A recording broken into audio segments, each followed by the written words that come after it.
Good morning, this is Elijah with Hilltop and Easy Motorsports.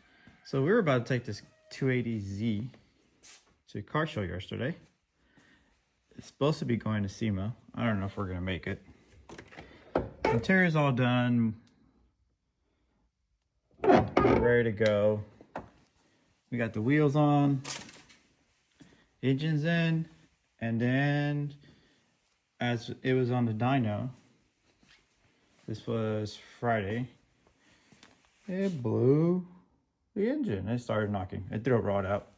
So I haven't been able to figure out what's going on with it, except for the fact that right before I started knocking, my oil pressure went up to 125, somewhere around there, which is not normal. At that point, we noticed that they started scavenging. Now imagine this is what happened. It started scavenging the oil